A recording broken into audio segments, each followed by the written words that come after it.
He often talks about that, which is a real challenge for us too. Being very empathetic people, that's always been a challenge for us to have to overcome. I feel like I keep running into RedBalloon everywhere I go.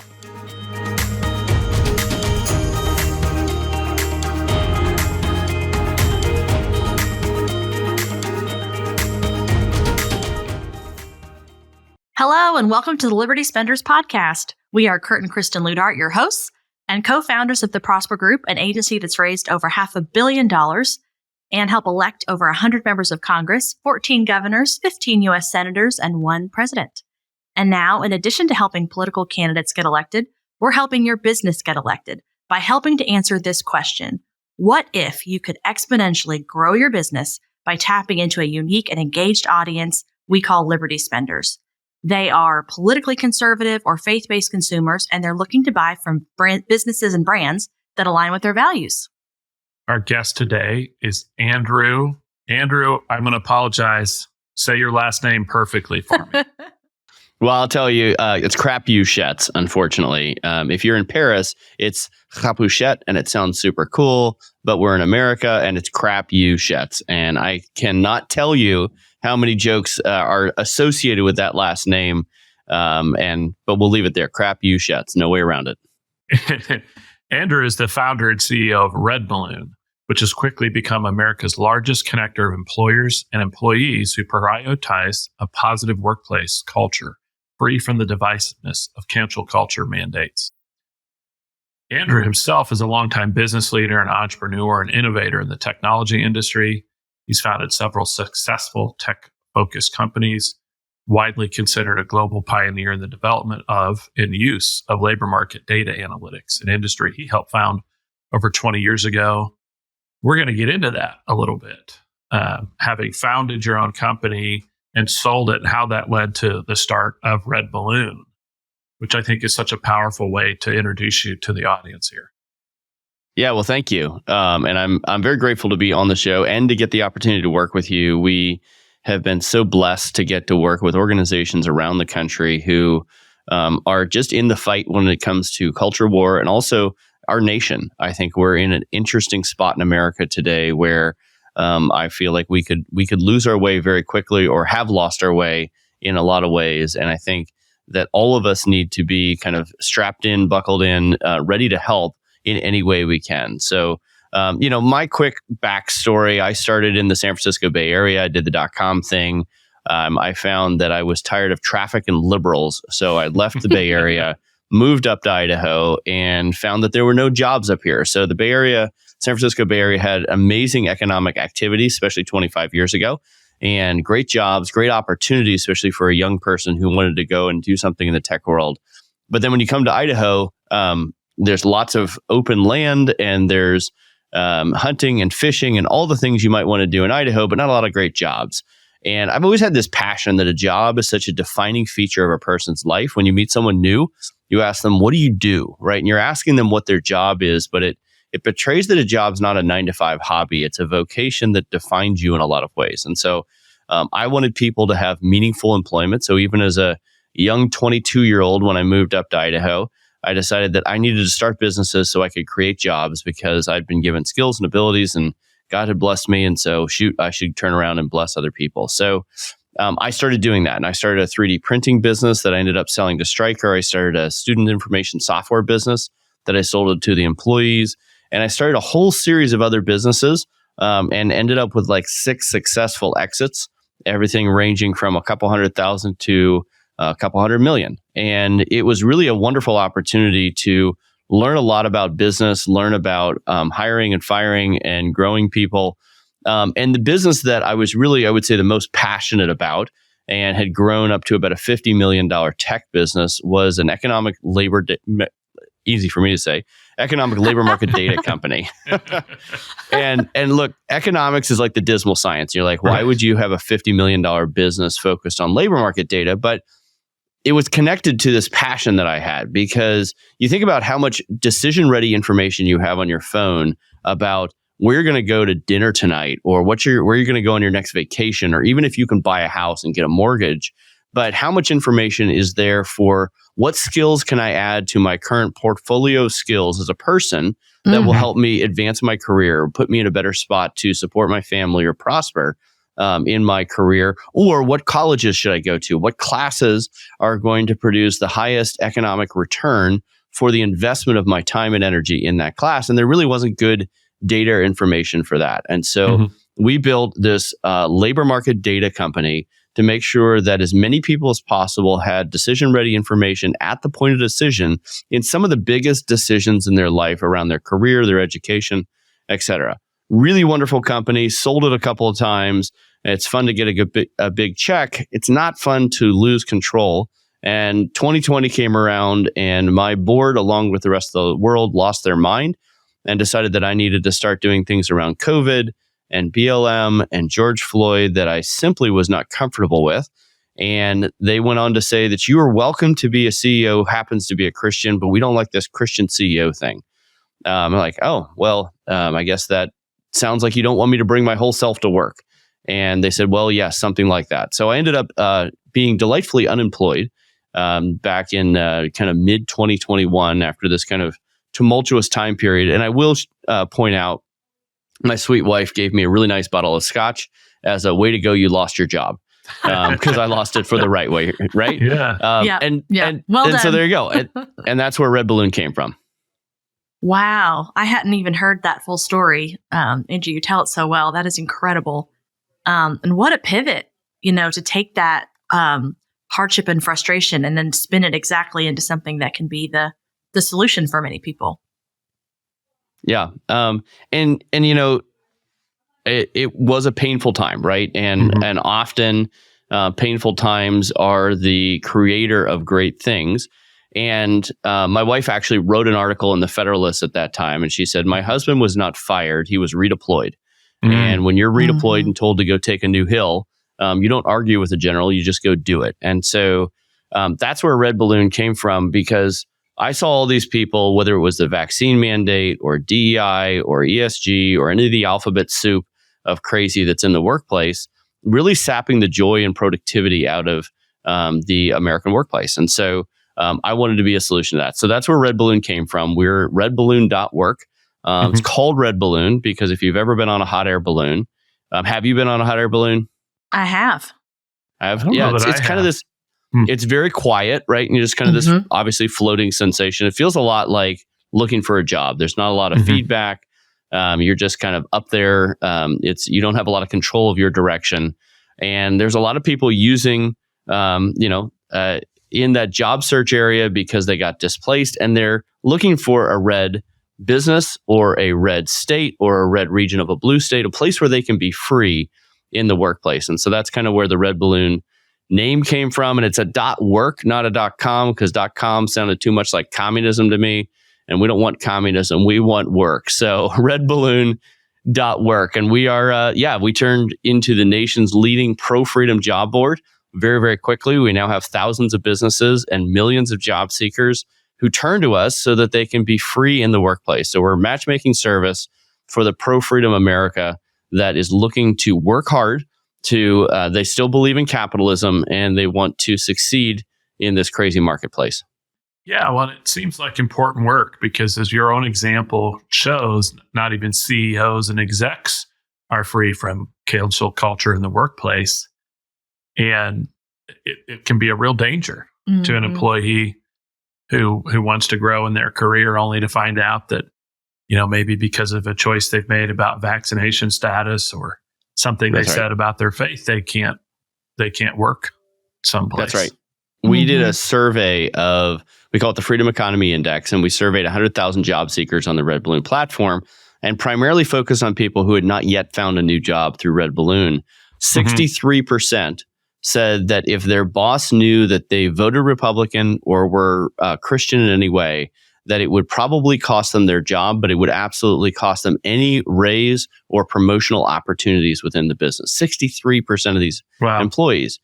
And part of the reason, and we have some great people who are helping push on RedBalloon, like Don Jr., and his kind of thesis to me when we were starting, he said, look, if you're a conservative and you are canceled from Facebook, unless you make a living on Facebook, you're just going to shrug it off. It's not that big a deal. But if you're canceled from your ability to pay your mortgage and feed your kids, you're going to at least be tempted to compromise on something you hold very dearly. And so we really wanted to, and that's why I think the workplace is an important battleground in America, because if you, the thing that you're doing for 8 to 10 hours a day, you don't know how much of an impact it has on your worldview, on how you interact with people outside of work. I had a single mom write me a couple weeks ago, and she just found a new job through RedBalloon. And she said, I just wanted to let you know that I've been in the new job for 3 weeks. And not only is it a dream job with a company that respects my values, allows me to work hard, live my values out loud. But I came home last night and one of my 2 sons, and a single mom, said, Mommy, you're not angry anymore. And she's like, oh, no. And she's like, yeah, because when you swim in woke waters for 8 to 10 hours a day, it's going to rub off on you. It's going to have an impact on the way that you interact with everybody in your life. And so she's like, I just wanted to write you and let you know what a blessing it is to work at a company that doesn't hate my worldview. And I'm not angry anymore. My relationship with my kids is better. And that's really the win. And I have gotten literally hundreds of thank you notes from perfect strangers. I've had multiple people write and just say, I just want you to know you saved our marriage because of the job that I was able to get through RedBalloon. So being part of that story is gets you up early in the morning, gets you cracking, because it's fun to be able to do that for people.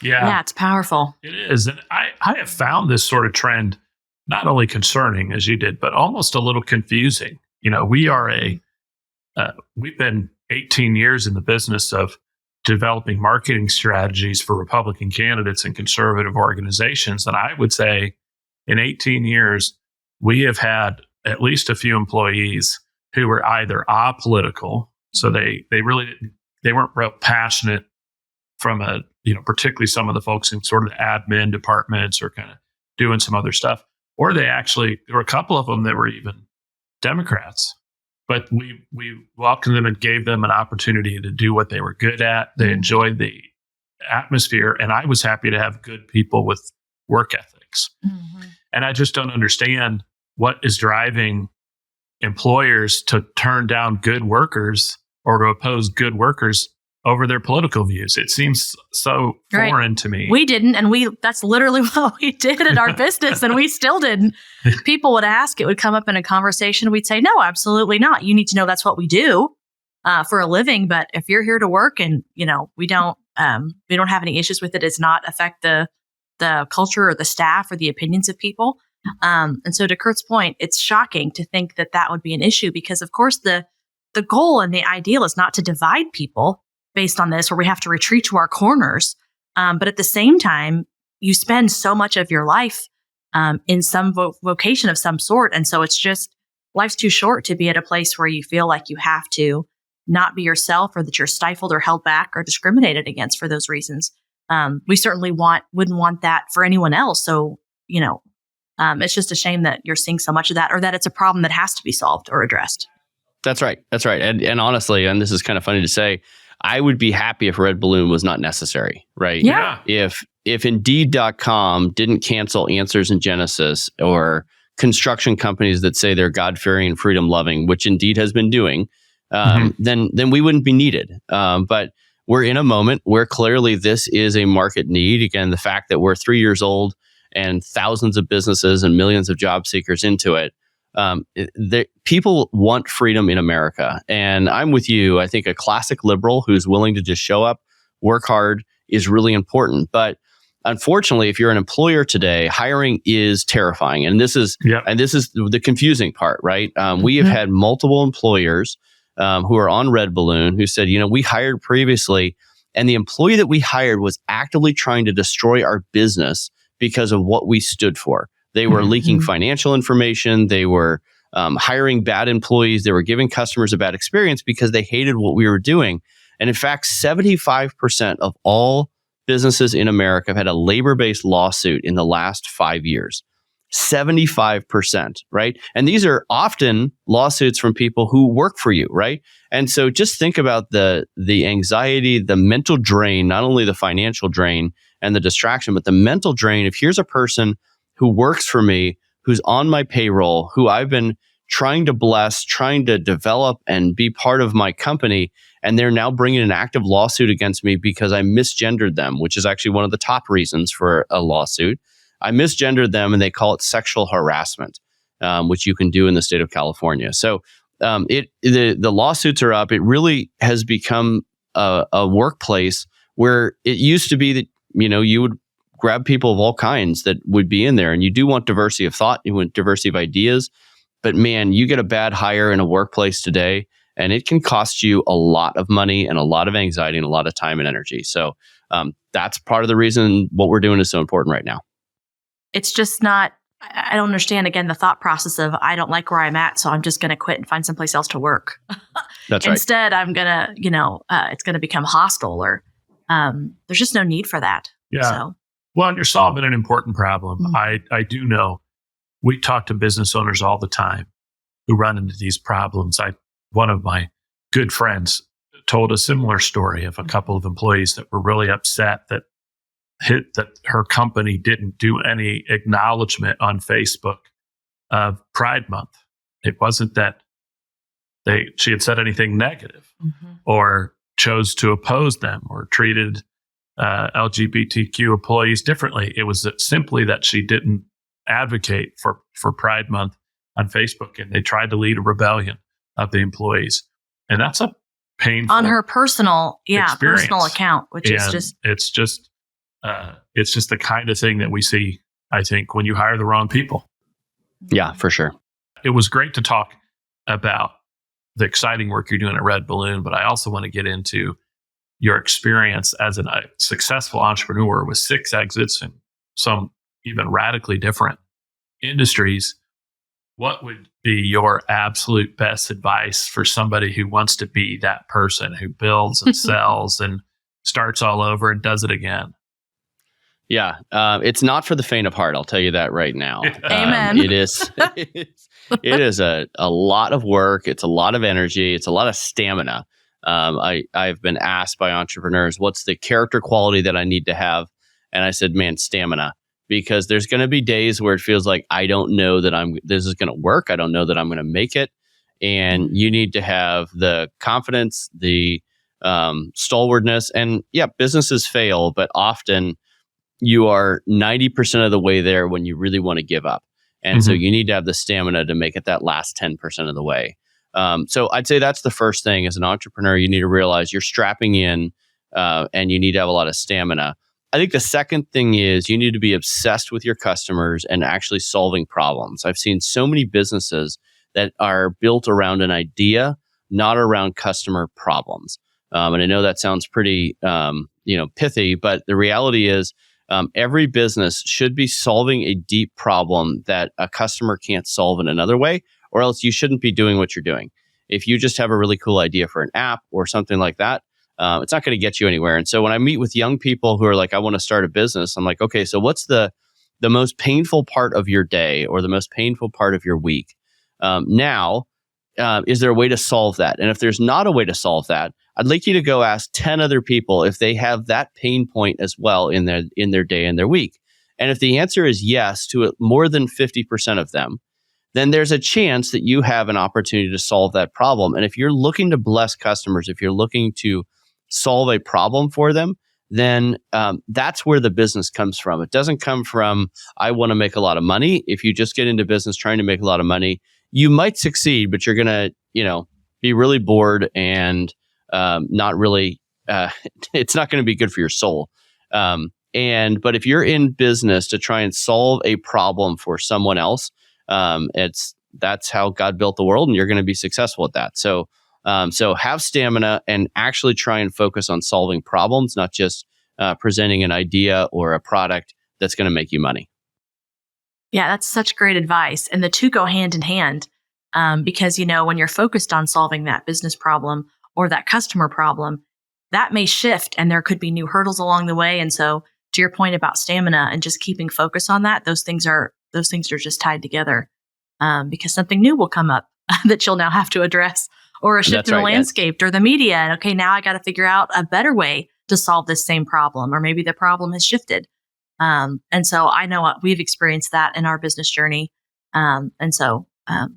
I second everything you said. Yeah, that's right. It's great, That's right. great advice. Well, and once you're in the business, it can be depressing when you find problems in your business, find problems with your product, and you're like, man, are we gonna ever get on top of this?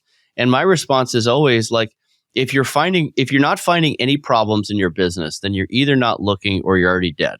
Yeah. Because business is all about identifying problems either inside your business or for your customers and then solving them. And so don't get depressed when you find problems. Get excited that you found it and that you're getting on top of it. Now, if you can't solve problems, if you just find them and ignore them, you're also going to die soon. So it's all about problem solving and having the fortitude to keep at it.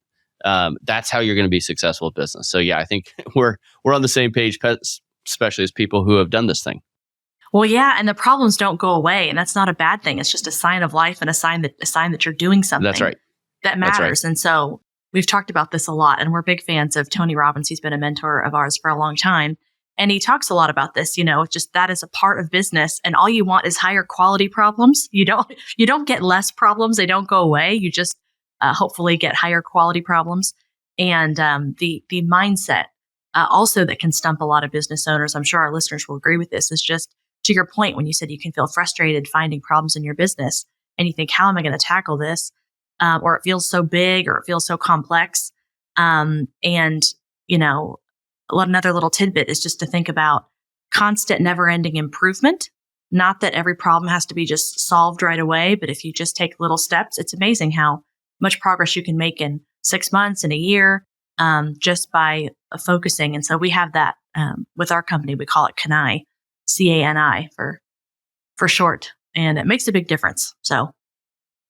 Well, I think it's always great. Sometimes you learn, I like talking about problem solving is a key part of business. You learn a lot in business from your successes, but maybe more from the stuff you did wrong. And I tell people ask, well, tell me about your business. And, well, we started 12 and they get excited. And I say, yeah, but 6 of those didn't go so well. For sure. I learned a lot from that. But what about you? What would you say? Maybe what's the worst mistake or biggest lesson you've learned from a mistake in business? Maybe something that you would roll back if you could from your years in growing companies. Yeah, it's a great question. And it is funny because I have been blessed to start all these businesses and had exits and built large organizations that were successful. And you would think starting RedBalloon, at least I thought, I probably will avoid many of those mistakes, but it is amazing how many mistakes I make that I've even made before. But you're in the moment. Again? Yes, I know. Like in the moment, like, what am I doing this for? Why don't I know any better than this? And so I'd say if I were to pick on 2 things that were big mistakes for me in all of the businesses, both the failed ones and the successful ones, the top one is I'll just say hubris or pride or thinking that I don't need advice from someone else, right?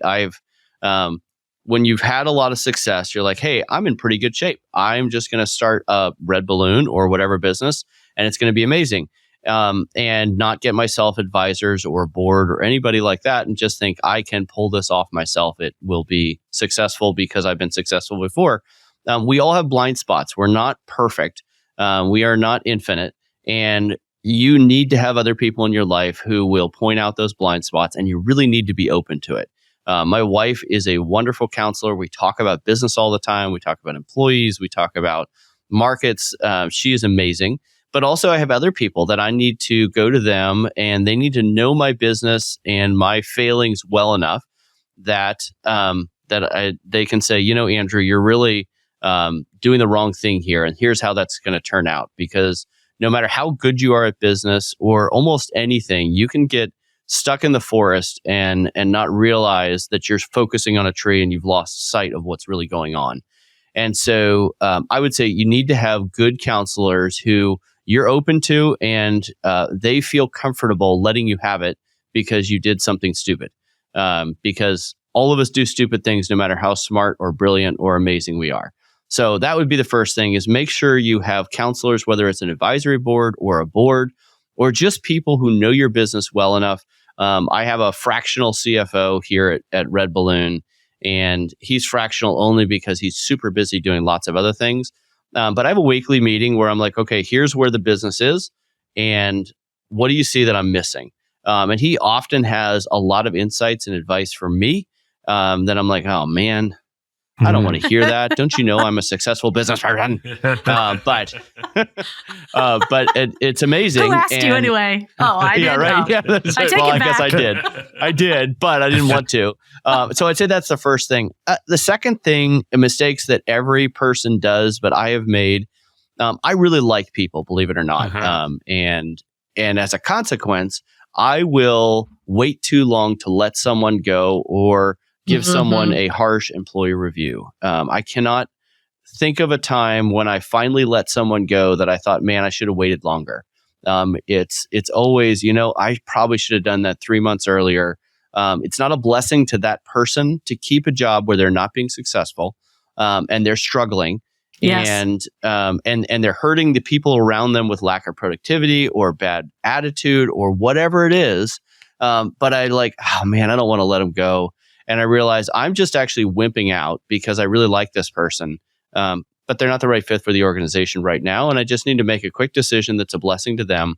And I've actually had people, after I let them go, come back months later and say, just thank you, because honestly, I needed that kick in the pants personally in my life of being let go because I wasn't succeeding at work. I wasn't in a happy spot, but, I wasn't going to quit my job. You're paying me and I got to, whatever. So I think that's the other thing is if you aren't dealing with people and either letting them go or sometimes coming alongside them and saying, look, this is an area where you are performing poorly or your attitude is bad and you kind of need to fix that. That is awkward and it is sometimes painful, but it's the only way that people are going to get better. And it's the only way that your organization is going to thrive. And so I think that's the second thing is not leaning into awkward problems because people-based problems generally don't get better with time. They get better with awkward conversations. And so I'd say that's one of my biggest business failings over the years is not dealing with stuff fast enough when it came to people problems. Yeah, well said. I swear it's like you and Kurt sharing notes or something. That's right. He often talks about that, which is a real challenge for us too. Being very empathetic people, that's always been a challenge for us to have to overcome. Yeah. Well, I feel like I keep running into RedBalloon everywhere I go. I'll have a phone call and they'll say, hey, I just talked a couple weeks ago to this great company called RedBalloon. You guys should probably talk. And this has happened to me, I feel, probably 3 or 4 times just in the last few weeks. So I get the impression you guys are really lit. The youths are excited about you, whatever the momentum building is. What I'm curious if you feel like maybe in RedBalloon, but also just in your other businesses, were there moments of inflection where you thought, okay, this has now gone from, we're a little bit of a growth and excitement. Now we're really taking off. And what led to that? Yeah. It's usually, they say businesses are an overnight success, maybe 6 years in the making or 3 months. And, right. It generally happens a little bit and then all of a sudden, because often it would be the most fun. And I have a theory on this. It would be the most fun if you could just do a thing and there was a silver bullet and you shot that silver bullet and all of a sudden you had this hockey stick and it's unbelievable. Ben Horowitz says there's no silver bullets in business, only lead bullets. So keep shooting. And I think that's the moment. But I also think it's good for us and our soul and our pride as an entrepreneur. If we were the most brilliant and we did this one thing, this one trick, as many clickbait type posts promise, if you just do this one trick, then your business will explode and change. Then you would just, think that you're the most brilliant person and you would get full of yourself. But it's a reminder that you keep grinding, you keep working, and then there is an inflection point and you don't always notice it until it's already happened. And that's also the kind of this interesting thing. So if I look at RedBalloon, the history of RedBalloon has been fascinating to me. Just, as a business person, I started as a hobby. Like, I don't know, I'll do a job board. How hard can that be? Because I'm also doing a housing development and I own commercial real estate and I have too many other things going. But, I'll start RedBalloon as a hobby. And then I get this call from Fox and Friends. And this is maybe embarrassing, but I'm not a news junkie. And so I'm like, Fox and Friends, are you guys a kids show? And they're like, no, we're kind of like a big morning show. I'm like, oh, cool. I'm like Fox and Friends. It sounds like, hey, Mr. Weasel, what are we going to do today? I could just see that. No, we're kind of a big deal. Yeah. And I'm like, oh, okay, cool. Happy to come on your show. And they're like, we want to talk about the nation's leading pro-freedom job board. And at that time, I had 100 businesses and maybe 10,000 job seekers. And I'm like, if we're the leading pro-freedom job board, we are at the bottom of the barrel. It's pretty slim it's the power of that niche. No. Yeah. Right. And so, but then, I'm on Fox and Friends, and then all of a sudden I'm on Fox News regularly talking about this. And my thing was like, look, if you're an adult, you should make your own decisions, but you should probably have a conversation with your doctor, not your HR department, about what you put in your body.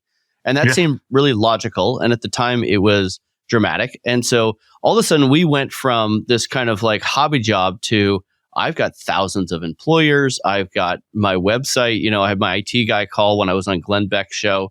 He's like, hey, I think our server's under attack. I'm like, no, we actually have 40,000 people trying to log in right now. He's like, So, you kind of go through these inflection points, and it's like, it just kind of happened to me. I'd like to say it was my brilliance that got me on all these things.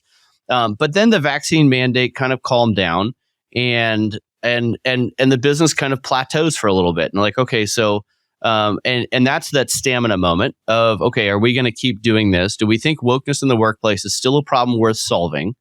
And if it is, we need to figure out a different thing to do. And this is where, we started to do some technology things, but you're grinding, and you're like, oh, you know what? One of our customers, and it's public, so I can say Louder with Crowder, calls us up and says, we love your job postings, but we'd like you to just do our hiring for us. And I'm like, okay, well, I will figure that out. Right. And you're like, I'll just strap in for this. So we start doing this recruiting for them, and it goes pretty well. And then we have another customer being like, hey, job postings are amazing and we're getting good candidates, but we got this one position. We're just terrified to hire the wrong person. Would you guys do the interviews and everything for us? I'm like, oh, sure. And we start doing this, and all of a sudden we're like, hey, we've got this RedBalloon recruiter thing that we're doing now. And traditional recruiters charge 20 to 40% of the first year compensation. And so you kind of have this, $40,000 to $70,000 check that you need to plan on spending when you hire someone. And so we start looking at the market. I'm like, this kind of feels ripe for disruption right now, because people don't like posting jobs because they're, it's a self-service thing. It takes a lot of work. It's just not something that an entrepreneur always has time for, to go through lots of resumes and so on and so forth. And because of that, then they turn to a recruiter and they end up spending tens of thousands of dollars for them to do the hiring. I wonder if there's a middle ground. It feels like all of a sudden there's this market niche. So we start doing more and more digging, and we're like, well, what if we charge $4,500 to do a full recruitment process for a position?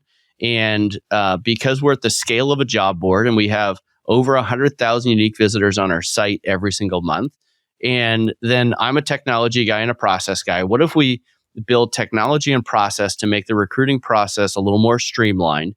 And if we can get a lot of customers to do this at the same time, we can get the price point way down and be a blessing to all these people. So we start doing that. And like, we started that, I don't know, a little over a year ago. And I just got a report back that like now we've done over 300 positions. We have wildly high success rates. And whenever you get a check from a customer because they just hired someone and a thank you note of, man, you're such an answer to prayer, I'm like, we might be onto a thing. But it wasn't this brilliant moment of like, I know what I'm going to do. It was simply, I'm going to solve the next problem in front of me for my customers. And all of a sudden, we have a recruiting solution that is saving people tens of thousands of dollars, is a huge blessing to them, and it's really fun for our business. Anyway, sorry, that was a long answer to a short question. Well, but as you look at the history of these businesses, that's kind of how it works. And so inflection points are usually in your rearview mirror, and it's because you've been grinding and working really, really hard. Yeah. Mm-hmm. Well, and you bring up a little bit of the RedBalloon value proposition, and the cost savings of a potentially expensive commission payment is one value proposition. But as somebody who's owned a business for 18 years, I'm sure you know this, but I think the other value proposition is when you're paying a recruiter entirely on commission, they tend to fill the jobs that are easy to fill first across multiple companies. And so I remember distinctly for us during a time in 2021 where we really needed to hire fast, we had at one point 9 different commission-based recruiters working for us. Only 2 of them ever produced any candidates whatsoever. And I finally called around and said, why is it that, I mean, we're not asking to hire, these unicorns that don't exist. We're a marketing agency. We need marketers. There's marketers everywhere. And the reality was these firms tend to take on a lot of clients and customers. And the moment it gets hard to find a position, it makes no sense to work on it because they have no financial incentive to do so. You get a client where it's easy to fill the positions, that's what they work on. And so I think the value proposition of a retainer-based consultant. Well, not only that, but higher compensated employees as well. Yeah, sure. Because then the money, it makes sense. Yeah, I mean, if they have 2 clients and one of them is looking for a $100,000 employee and the other one's looking for a $50,000 employee, they work on the $100,000 employee. And that's right. A really good point. But the idea of a fee-for-service recruiter means we're getting, regular candidates because the incentive structure is the same, right, across the board. Right. And our interests are aligned, by the way, because the other thing we would recognize, and we actually got reports from our own employees, is then our interests weren't aligned with the recruiter when it came time to negotiate salary and compensation. And the recruiter would quote salary requirements significantly higher than what the potential employee was telling them, because of course they're paid. Mm-hmm. And I suppose to some extent that's good for the employee, but sometimes not, because sometimes they wouldn't get the job. Because that's right. I've had them where they'd go around and say, hey, can we just work this out between the 2 of us? I said, absolutely. Yes. Because they're like, I get the sense that this is going to end up being an issue and I don't want this to be a hurdle in the way. Yeah. So I think you've got 2-3 different things that RedBalloon is doing, which makes you truly unique and to solve a unique problem. The types of employees and employers that you're connecting is unique. The fact you've got a big job board, but I do think the pricing model in and of itself would be a unique selling proposition outside of all of that. I think it's a really powerful thing. So I thought I'd park there for a little bit and talk about it. I, of course, appreciate it. And it has been fun. I mean, economists talk about perverse incentives. And there are good people in recruiting. They're not trying to rip anybody off, but the structure is doesn't set them up for success, because a perverse incentive, and I talked to an employee, he's like, I had a headhunter call me and say, hey, I've got a job for you. And the guy's like, great, I'm happy with $190,000. The recruiter's like, no, you're happy with $225,000.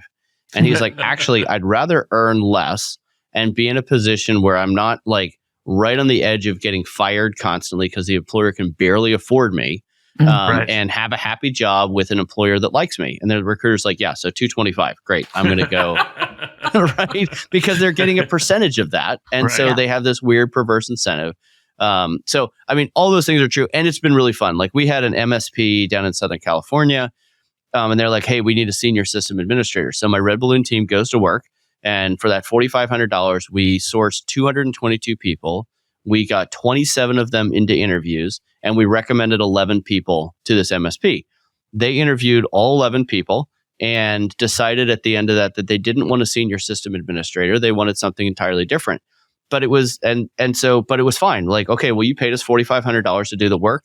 They were thrilled that they paid that because they learned more about the market than they would have with $10,000 of consultants. And we're and they're like, next time we need a hire, we'll just call you guys up, because we learned so much about the marketplace through this. There wasn't this commission breath of, man, you've got to hire someone so that we can get paid. And we do charge a $2,000 success fee on the back end, because we want to, again, make sure incentives are aligned, that my team really wants to fill the position for you. But they also, that's not such a big fee that the tail's wagging the dog, and they care more about you hiring someone than what's successful for your business. So anyway, and it is funny in business, pricing can be an innovation, right? A product innovation doesn't always have to be a technology. It can be a pricing model. And so, yeah, it's been really fun. And we're blowing and going with lots of customers right now. Yeah. Yeah. Well, we're just excited for you. It's smart on so many levels. I know you and Kurt had spoken a few times before. And when he was telling me about it, I just thought this is absolutely genius for so many reasons. Again, the need is there. There's definitely a void that needs to be filled. And again, I think that pricing model is so smart. Just knowing also just what your revenue is going to be. I mean, you can predict that, you know that that's coming in. And so all of that just makes a ton of sense. I know here coming up in just a few weeks, it seemed like it was far off, but of course, probably by the time this episode, it will be just a couple weeks away. I think you're speaking at the Public Square Business Summit. Yes. Talking about the parallel economy and sort of patriot economy, whatever people are talking and calling it these days. And, there's a lot of momentum there, a lot of exciting innovations and companies there. Public Square, obviously, being one of them. They have some other companies. They have Every Life Diapers, of which we're customers. Yep. Obviously, there's RedBalloon, there's Strive Asset Management, which Vivek Ramaswamy's had some association with. There's and then there's companies that have been around for a long time that kind of fit that space, like Hobby Lobby, Chick-fil-A. But I think there's a lot of excitement, momentum around this, of which RedBalloon is certainly a good example of it. I thought we should talk a little bit about that, what's happening there in that space and what's driving this growth, particularly since we were talking a little bit about innovation. Sometimes maybe it's not tech, maybe it's not pricing, maybe it's, values. Right. It's market niche. This freedom economy or the parallel economy or patriot economy, again, there's lots of names, and maybe at some point we'll land on one, or maybe we won't. I don't know. But it is an interesting time right now, because I would say as little as 5 years ago, pre-COVID, you just went and bought tennis shoes, right? I'm going to go to Nike. I'm going to buy shoes based on the fact that they make my feet not hurt or whatever, right? And unfortunately, Nike or many of these businesses have been using their platform to push their worldview. So I would say the conservatives didn't start the fight. They merely were just trying to be consumers, but these businesses were using the platform of their business as their worldview. And I'll tell you this, as a CEO of a tech company, and I had a lot of colleagues, or at least peers, on the West Coast in Portland and Seattle and San Francisco, and we were fairly well known in kind of the software space in that world. I had a lot of CEOs when Joe Biden was running for president. For the first time, I saw them using their company email system to say, you must vote for Joe Biden. It's the most important election ever. And I'm like, this is a dramatic shift where people are using the platform of their business to push their worldview. And I think, conservatives were a little slow. It takes us a minute to get there, but we're going to get there, and we're going to work hard at it. This parallel economy is really just a response to that, right? When these organizations are pushing their worldview, when they're sponsoring the Gay Pride Parade, when they are donating massive amounts of money to BLM or any of these organizations, conservatives took a while, but were like, hey, actually, we don't want that. We don't want our money to go to those things. We want the world to be a better place, not a worse place. And we also saw some of the manipulation that happened in the election. And Mark Zuckerberg just came out and admitted that Meta was using their platform. They were being pushed to censor certain content about a certain laptop and the origins of COVID and all these things. And it's like, okay, well, why are we supporting organizations that are actively trying to destroy our world and our worldview? And so that's where this parallel economy came from. I think it's just a response to that kind of leftist worldview. But it is interesting because I think it is a huge market opportunity for anyone who's an entrepreneur who wants to start blessing people at scale. I had an executive from Career Builder who's just a mainstream job board. And he said, look, I don't know that I totally agree with your politics, but you just found a market niche that happens to be half the country, right? Yeah. A market niche that's half the country is a really big market niche, and that is business gold. And so I would say, as you look at, Old Glory Bank or Public Square or Strive Financial, all these businesses, they're thriving and growing rapidly because they found a market niche that's half the country. And look, Indeed is the largest job board out there. And there's no reason that they couldn't have, conservative indeed. But I think, I know people within that organization, they ideologically can't pull it off because they don't know how. And so when you have the biggest market players are afraid to touch your space, and it happens to be a market niche that's half the country, that is a huge business opportunity. So I think a lot of these businesses are thriving in that. And I think it's an opportunity. If you're out there and you're thinking about starting a business, live your values out loud, and you're going to be part of an economy and a consumer base that is hungry for products that don't hate their worldview. And I think you're going to have a great chance of succeeding. As we get towards the end of our interview, we like to do kind of a rapid fire section where we talk 90 seconds each about a couple of topics. I'd love to hear what you would say. What would you like to be sort of your legacy left behind from your business endeavors? What would you like to have accomplished? Yeah. My goal would be to redeem the world of work. I want people to see work as a good thing. I want people to be ambitious. I want businesses to realizing that hiring can be fun, and we're going to make hiring fun again. I don't know what the acronym for that is, but it's not MAGA, but it's close. We want to make hiring fun again. And that's the legacy that RedBalloon wants to leave. But I think that's something I've always been passionate about. How do I build people up so that they can be prosperous in business? And how do we make it so that business is not this terrifying thing, but is this awesome thing that builds and shapes culture in a positive way? And so that's the legacy I would love to leave. There's lots of businesses who are doing good things for their community and are redeeming the world of work. Love it. Yeah.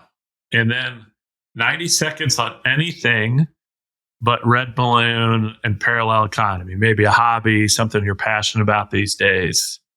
Yeah. I don't have a lot of hobbies except I just started playing ice hockey, which is kind of funny at 47 years old to pick up a violent sport like that.